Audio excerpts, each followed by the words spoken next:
Welcome to another fine week of Celtic Chalk Talk. My name's Steve Perello, a lifelong Celtic fan, been there forever since the Bill Russell days. I go back a ways, and I'm here to talk about the Celtics for a few minutes. Please understand that as a Celtic fan, it's fun and it's been a good ride this year, and we hope that it'll continue throughout the year. It's been a great situation. Boston sold off a lot of parts, but their young players are starting to play better. Let's look at the week, first of all. Let's think about the first game. The only game they played was Milwaukee. It's a good time. They've gotten rest. The Milwaukee game was a disappointment and a lot of levels. One of the things I first thought about was Boston's not good enough to go into a team against a team, especially on the road, in a game like this and expect to just win. They're not going to. They have to play well. They got up by 14 or so in the first half. It looked like they were on their way, but they weren't. Obviously, they weren't. And in the second half, they couldn't make a three. They shot poorly, and they just took their foot off the gas. And again, I'm going to emphasize, they're just not good enough to do that.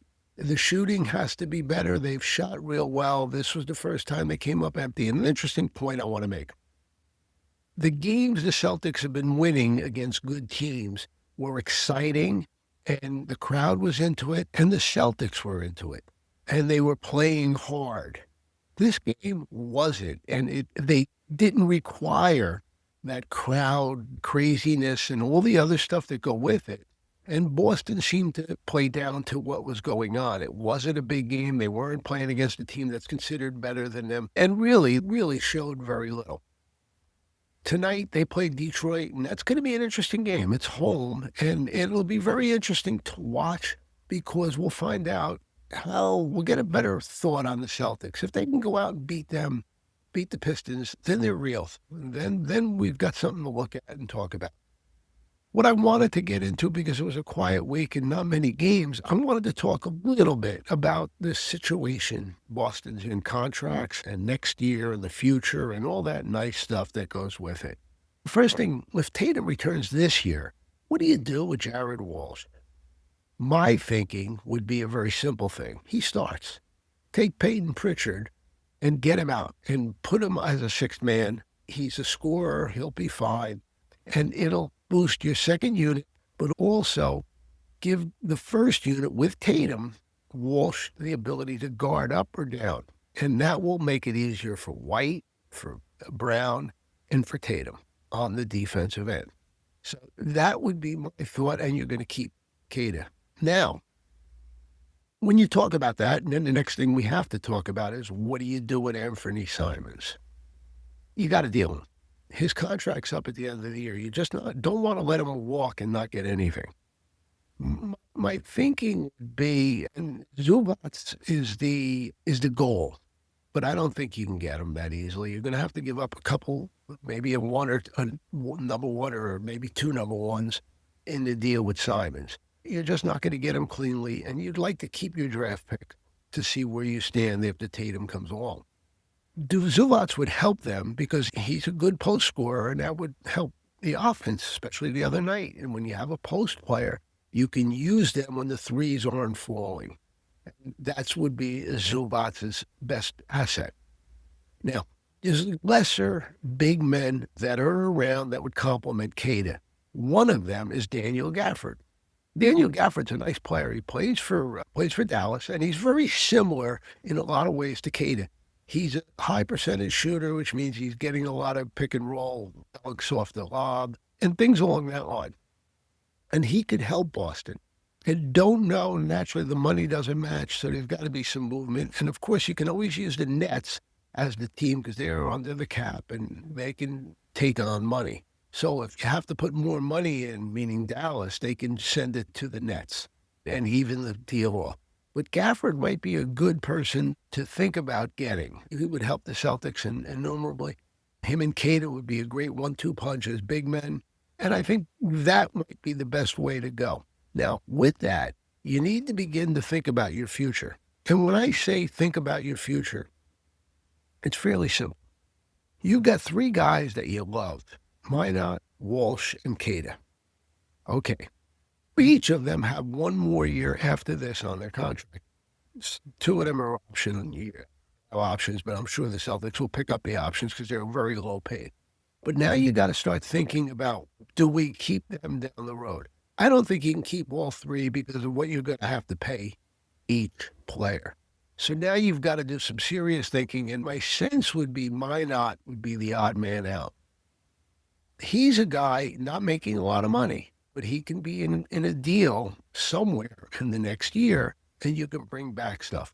Now, if you move Pritchard to the sixth man, it'll change the whole dynamic in the future, meaning that you still have Ugo, and Ugo will get better. He will take care of all your problems, as a defensive guy off the bench, especially if Walsh is starting. So he will take care of that, but he also will get better, and I project him to be a starter in the NBA. But here's the best part. He will only be next year in year two. He's got a couple more years on a rookie contract. Boston saves money. So while they're trying to sign Cada up for more money, and they're trying to sign, and we're looking for Cada like 10 to 12 million, and probably Walsh, if they can get him cheap, they'd be lucky because he's rapidly ascending to becoming a real star. But if they can, let's say 10 million would be cheap, that would give them a chance to keep them for an extended period of time. And along with Brown and so on, Brown and Tatum and White, you're putting together a good, real good nucleus. That would help. Now, this year, and again, going back, if the Boston can get under the tax level, which would work if they were to make that deal with Simons going for Gafford, it would get them possibly, if they can filter through a team, if Dallas could filter money to the Nets, it would probably take a draft pick going there too for the Nets to take the money. But it would get Boston out of the tax and also reset them. By resetting them, it'll cut down the future tax because they will be going back up over into the tax again when they re-sign these players. So there's a lot of little things that go into this, and you have to think about. Something else you want to think about is, I think Derrick White is an outstanding player, probably the most underrated player in the league. And he does so many things on the court, and he's a winner. He just makes big shots in big situations. He's been doing that for a while. But Derrick White he's 32. He's getting older. I'm sure you're going to get another year or two out of him. He's got 3 on his contract after this year.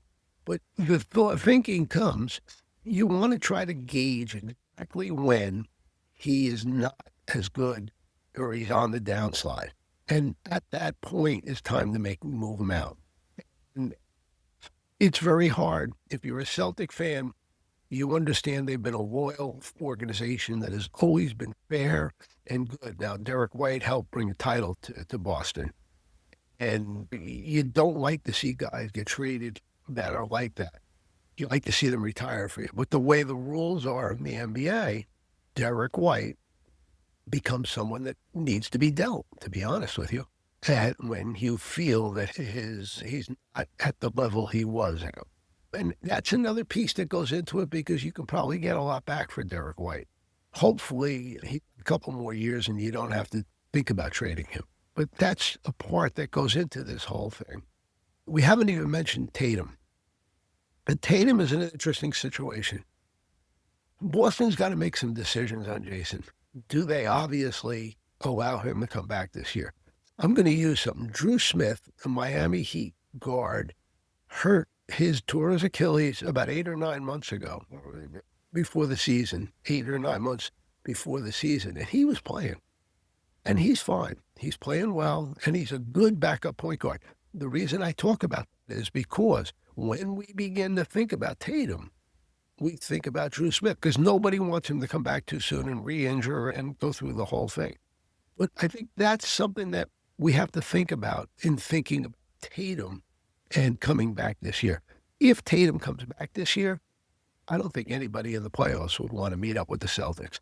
If he doesn't come back, I think Boston can cause problems for teams, but I don't think they can beat one of the upper echelon teams in the East. By that, the Knicks or Detroit or possibly Orlando if they ever get healthy, those teams.